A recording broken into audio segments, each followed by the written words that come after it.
On your Tuesday episode of Locked On Raptors, we say farewell to a Toronto Raptors legend, Sasha Vezenkov. You are Locked On Raptors, your daily Toronto Raptors podcast, part of the Locked On Podcast Network, your team every day. Hey,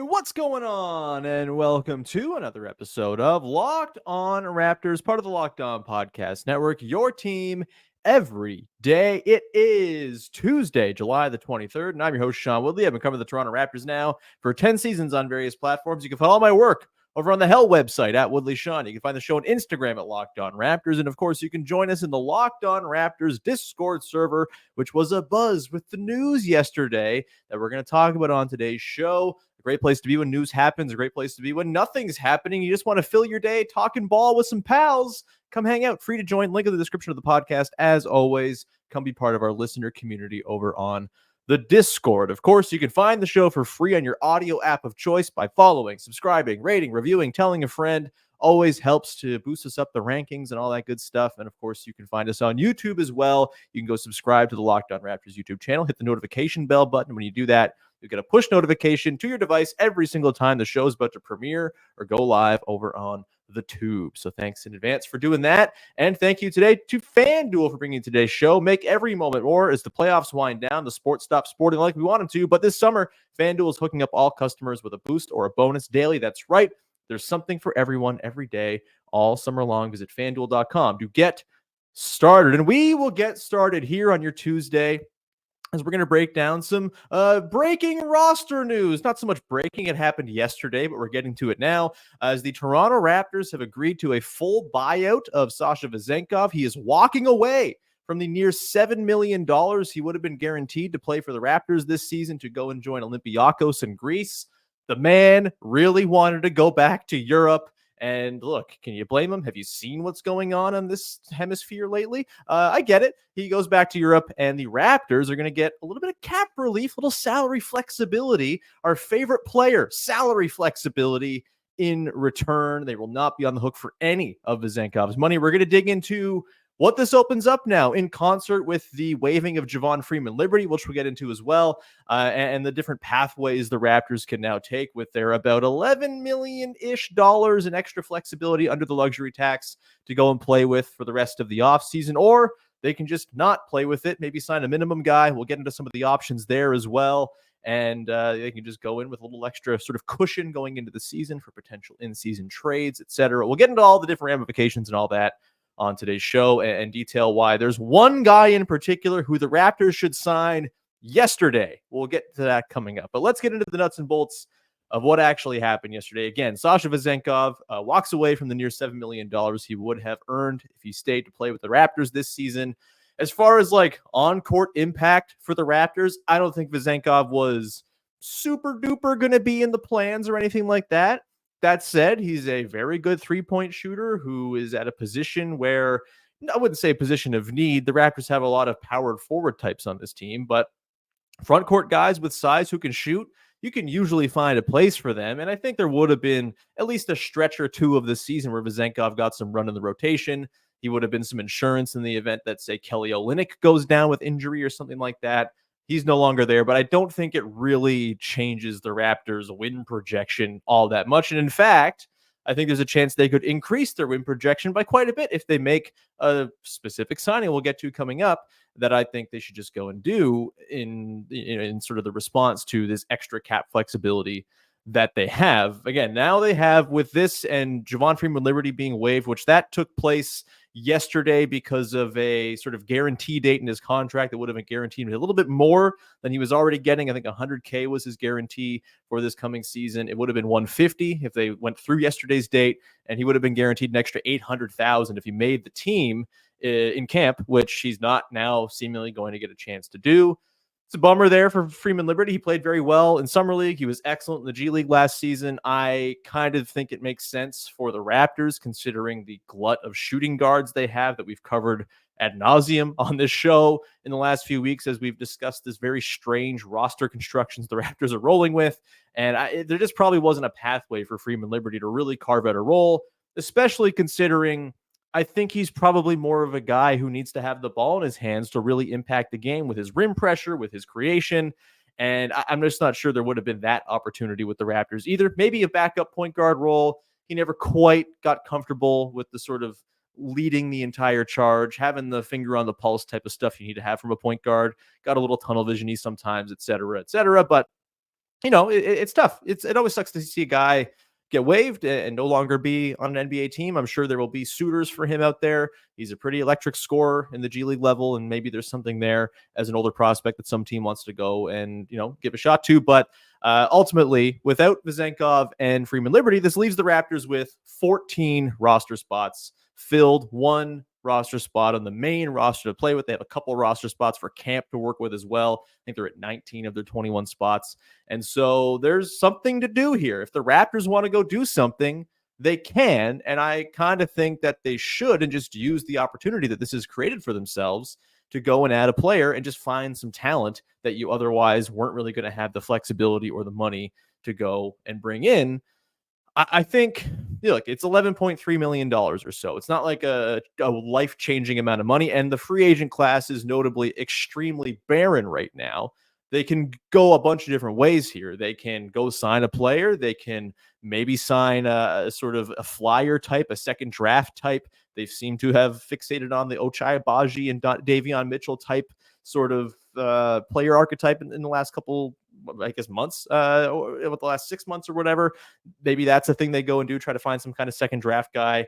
Either way, they have different things they can go and do here. They could also just leave the spot empty entirely if they really wanted to and go into camp with a camp battle with all their Exhibit 10 guys, Jamison Battle, Quincy Guerrier, who I believe is going to be signing an Exhibit 10 deal. Maybe one of the two-way guys earns a full-time roster spot. DJ Carton being a prime example there, someone who could go and do that. That would give them a little bit more money to play within the season, right? And you could sort of look at different options with Bruce Brown trades that maybe otherwise weren't open to you, where you could go and, all right, say bring in more money back than you were sending out in the form of Bruce Brown, opens up this sort of possibilities for the kinds of money you could take back in order to get an asset for Bruce Brown or Chris Boucher.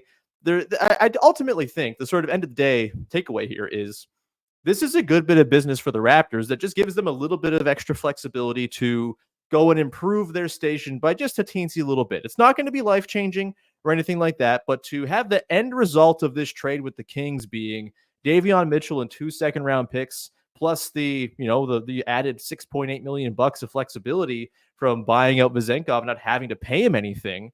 Maybe something the Kings were not able to do. Maybe that relationship was tough and soured and not something Vezenkov was going to do to step away from Sacramento, but maybe it was an easier decision to make when he's dealing with Toronto. Hard to say. We don't know the backroom conversations or anything like that, but this is a good bit of business in a trade where you just send out Jalen McDaniels. That's very good. That's great. That's good asset management. That's the sort of crown jewel of the Raptors summer, which is maybe not a very high bar to clear or anything like that. But I do think that it now opens up the possibility for them to improve upon their summer even more.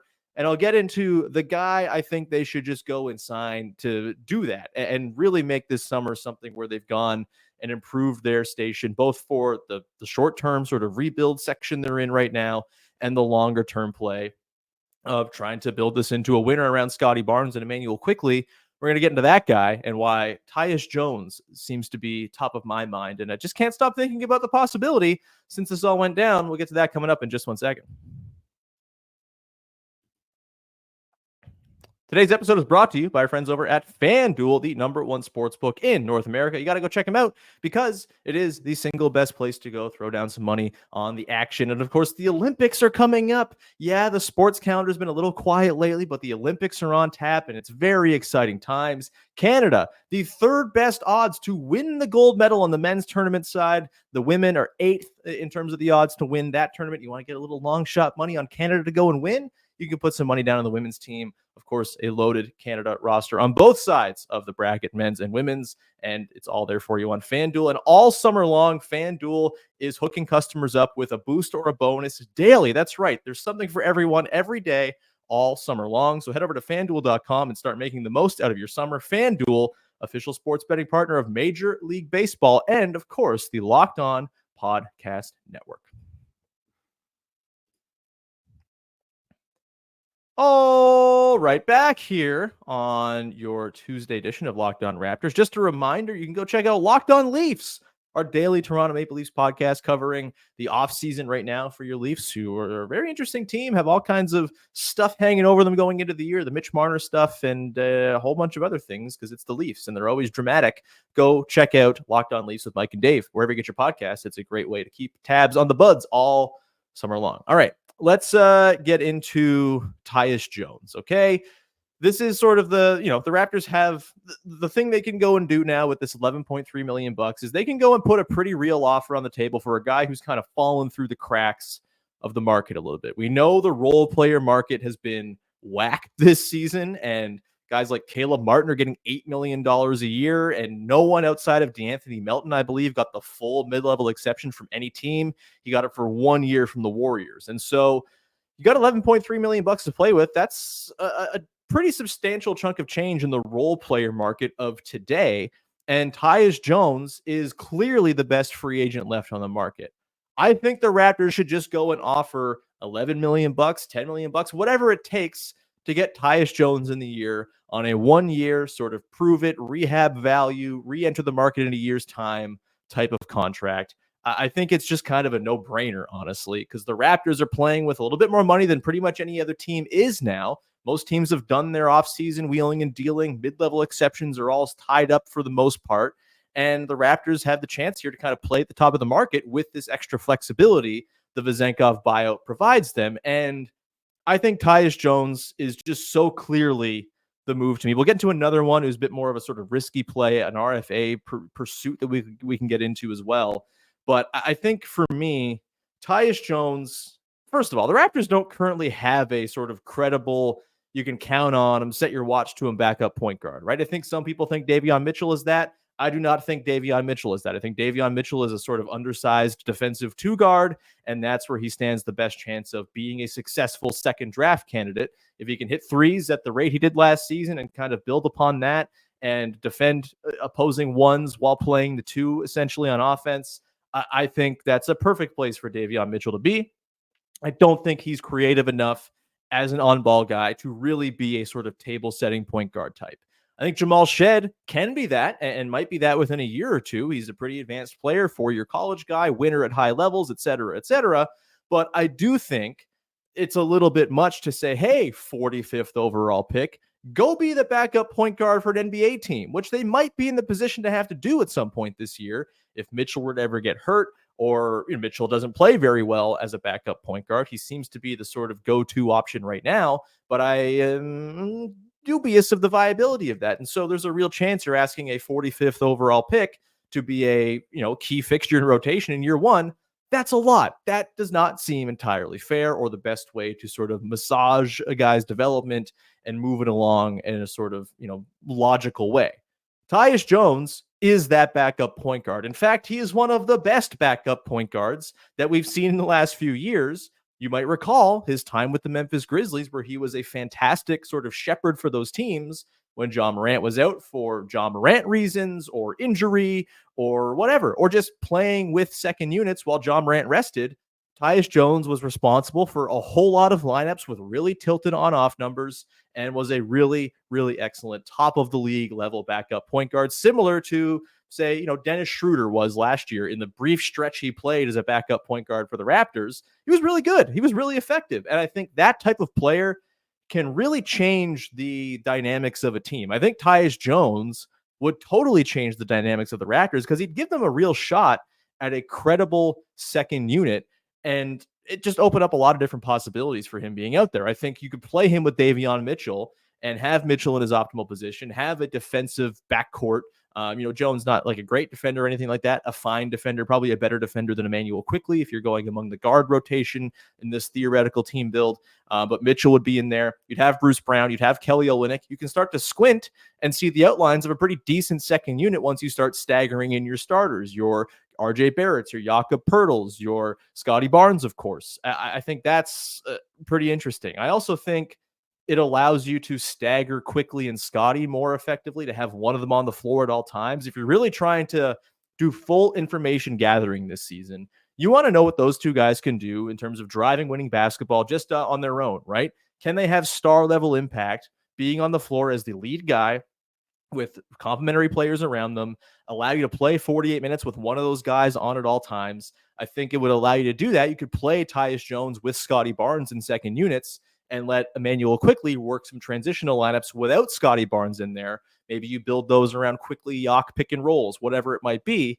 I think that's a pretty interesting thing the Raptors could go and try as well if they had Tyus Jones on the team. I also think Tyus Jones would give you some flexibility to go and add stuff at the deadline because he's the type of guy on an expiring contract, if you sign him to a one-year deal, who teams are going to want. Maybe a team gets a point guard injury who has playoff ambitions. Maybe a contender is looking for that one last rotation piece to sturdy things up. Maybe the Sixers are looking at Kyle Lowry at age 38 and saying, okay, like maybe it's just not there. Maybe the wheels have fallen off. We need a more viable backup point guard option here.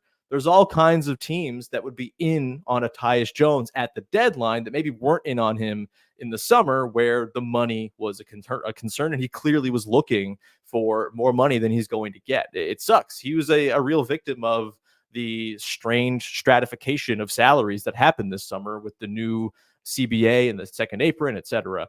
Like it's, it sucks for Tyus Jones, but this would be an opportunity for him to rehab his value on a Raptors team, playing a role where he'd probably look pretty good, guiding second units, playing with Scotty Barnes for long stretches, a pretty decent platform for him to go rehab his value.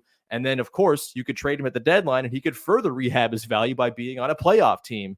I think that makes sense for everybody involved. This is something that the Toronto Maple Leafs, actually, if we're going to go hockey for a second, the Leafs used to do this when they were really bad.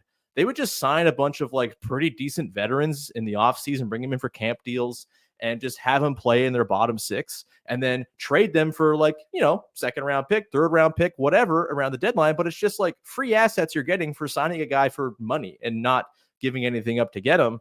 I think that could totally be a pathway here with Tyus Jones as well. I don't think Tyus Jones would be a long-term backup for this team or anything like that. I think that's probably something they have visions for regarding Jamal Shed, and, other opportunities will come along. You're not going to go and give Tyus Jones multiple years when no other team is doing that. But you can go give him a one-year balloon payment where he's getting a decent check, and he can go and rehab his value in an environment where he'll be like the fifth or sixth best player on the team.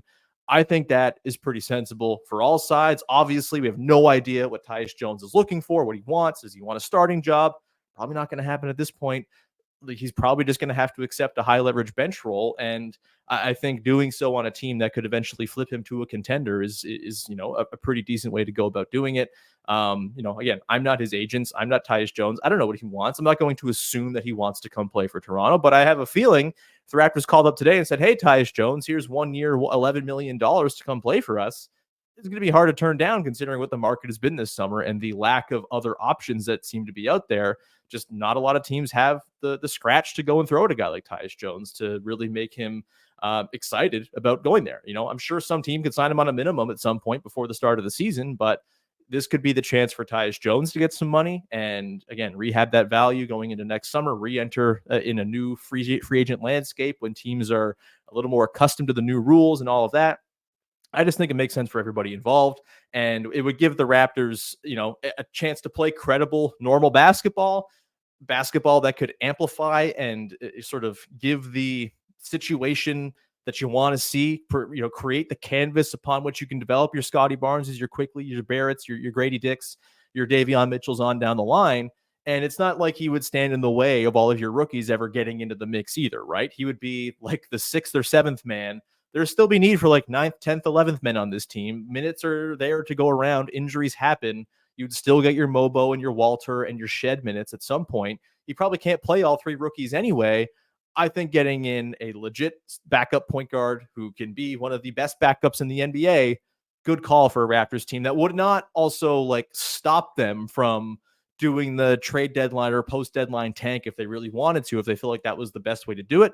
You get to the deadline, you trade Bruce Brown, you trade Tyus Jones, maybe even trade like Kelly Olynyk, and all of a sudden you can go and do your stealth tank into the 6th or 7th or 8th best lottery odds as well. So I think it's best for everybody. I think it would be great. Give me Tyus Jones. I think he would be a fantastic addition and would really kind of make me feel a little bit better about the way this Raptors offseason has gone and the way the roster is constructed, even though he would, yes, be another kind of small guard on a team with lots of them. The other guy quickly who they could go and sign with a little bit of extra money to play with and to, avoid going the minimum route would be Isaac Okoro, an RFA with the Cleveland Cavaliers, of course.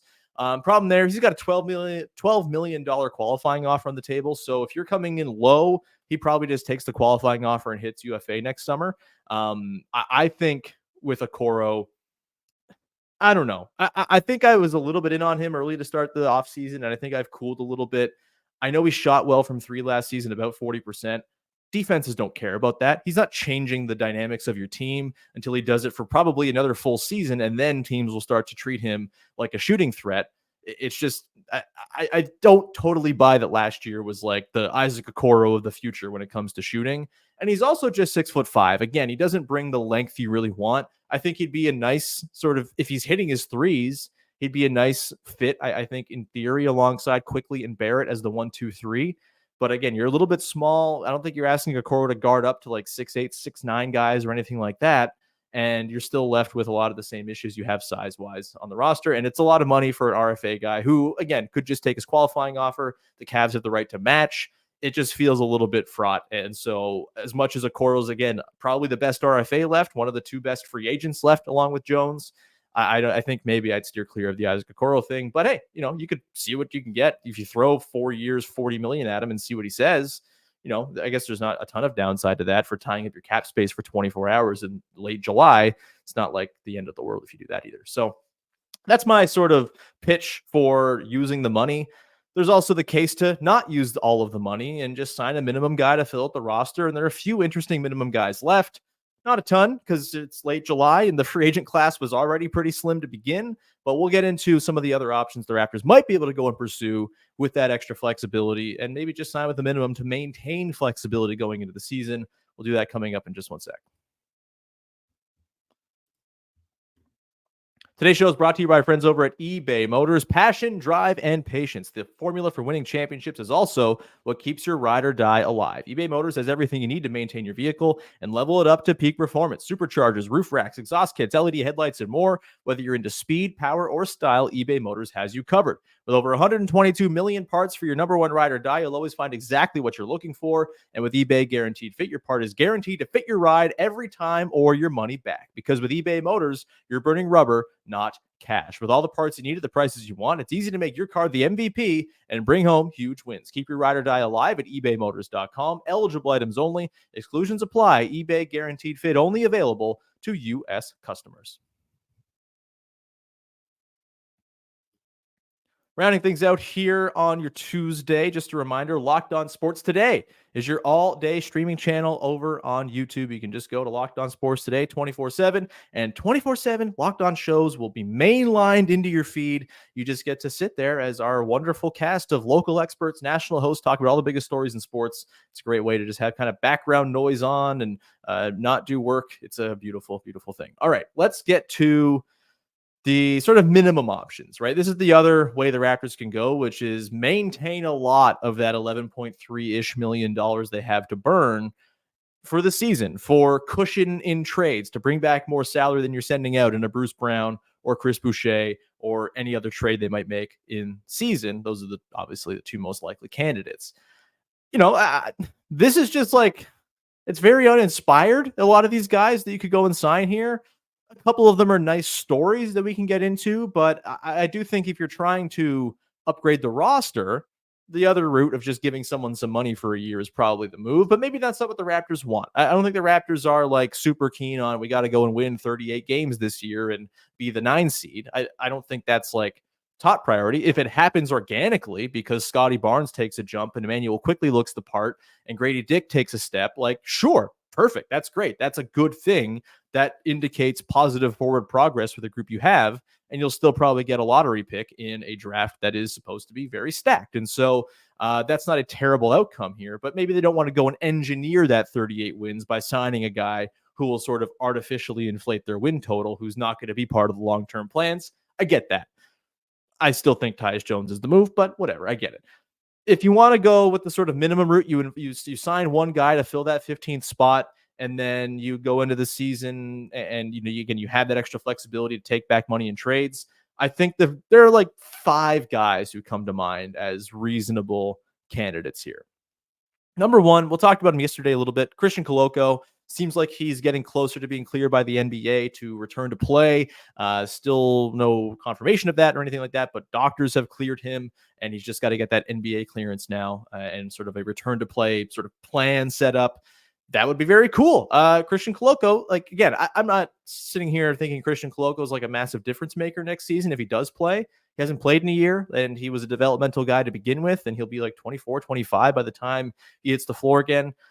It's a nice idea and a beautiful story, and it would be awesome to root for Christian Koloko really figuring it out after, it seemed like his NBA career was in jeopardy due to the blood clotting stuff he was dealing with last year. It would be a wonderful story, and I think just the wonderful sentimental side of it is probably worth just giving him $2 million to come and play for you at the end of your bench and be your backup center, probably, right? Like he would probably slide in for 15 minutes of backup duty a night. Would it be good? Who's to say? But again, really good story. I think you could do a lot worse. And, he fits a positional need greatly. He's huge. The Raptors need huge on this team, and they know him, right? They've seen a little bit from him. He knows the system a bit. He was there, last season, even though he wasn't playing. He was sort of around the new coaching staff and whatnot for stretches before they ended up letting him go. And I think it would be a wonderful thing if Christian Koloko got signed. Again, I'm not sitting here with massive expectations for it, but I think he'd be fine with it. Precious Achiuwa also still out there. Want another return reunion? I know people's mileage on Precious varies. I still really believe in the defense, and I can't quit a guy who dunks as hard as Precious Achiuwa does. The offensive rebounding, always a major skill. He played some heavy minutes for the Knicks when they really needed him, when their big man rotation was depleted last season. There's something there with Precious Achiuwa. Maybe the Raptors are just kind of over that whole thing, and I wouldn't blame them. Like, I get it. They have, in theory, sort of longer term replacements for what they lost in Precious Achiuwa and Jonathan Mobo in the door. But, you could play him as your backup five and be fine, I think. It's not sexy. He is maddening and drives you insane, and clearly wasn't like a great fit in Darko Rajakovic's system last year. But for a minimum deal, if you could bring him back, I think it's fine. I think it's worth giving a shot. So he's on the table. The other guy in the front court who I think is pretty interesting, who no one really seems to care about, and frankly, I understand he's like a sicko NBA freak guy, Dominick Barlow. I mentioned him a little bit before. Got let go by the Spurs. Just like a really smart, connective basketball player, I think, when he's kind of at his best. He was really good in the G League this past season. He's had some stretches of decent play in the NBA. There were a couple stretches he played last year, kind of sharing the floor with Wemby, that I thought were really interesting in the early days of last season. Of course, anyone looks good playing next to Wemby because Wemby's a freak. But I think Barlow, he's 21 years old. He's super young, as sort of a higher upside, just throw a flyer out there kind of guy, throwing a dartboard at the dartboard, whatever. I think he's a decent guy to go and try. And again, he could be a theoretical backup five for you if it all hits. And if it doesn't, it's a very low risk thing, right? If he doesn't really figure it out, if he's still just super raw, you can't bring him up to the NBA level. That's fine. It's the 15th man in your roster. It's not the end of the world, but there's some upside there with Barlow. It's maybe not there with Precious or with even, frankly, Christian Koloko. I think there's something there in Barlow as a player. Again, I get this is a sicko opinion to have. The other two guys that come to mind, or who have been kicked around in the Locked On Raptors Discord or whatever, don't totally fit what the Raptors need, like shooting wise, but do sort of fit like the backup point guard mode. At least one guy does. Markelle Fultz still not signed. I am not a huge believer in Markelle Fultz. I think the lack of shooting from him is pretty damaging to what he can be as a player. I know he's a good defender. I know he's had some stretches where he's looked pretty okay, but I don't know, man. He was pretty bad last season for the Magic on a team that badly needed guard play. He just didn't provide it. He's hurt all the time. The jump shot is just never going to come. I think I'm all right on Markelle Fultz, but I could see the sort of vision for it to throw a 1-year minimum deal at him just to see if there's something there. Do you be your backup point guard?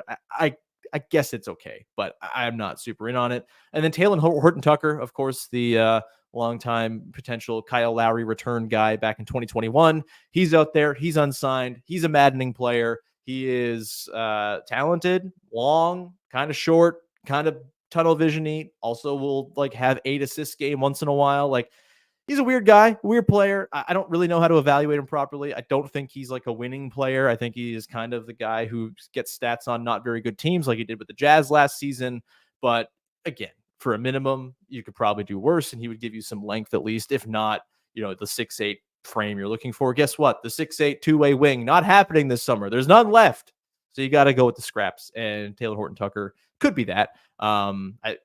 Not super enthusiastic about that. I would rather they go the big route to get a backup big in behind Jakob Poeltl, and I think Precious Koloko and Dominick Barlow are much better options than those two guard guys I just laid out. The other way is you could just leave it open till camp and have Jamison Battle and your Quincy Guerrier and DJ Carton and Brandon Carlson fight it out for a roster spot. Fine, I guess. I think that's probably the lower upside way to go here. I don't think those guys project to be any great shakes in the NBA. That fine 15th men, sure.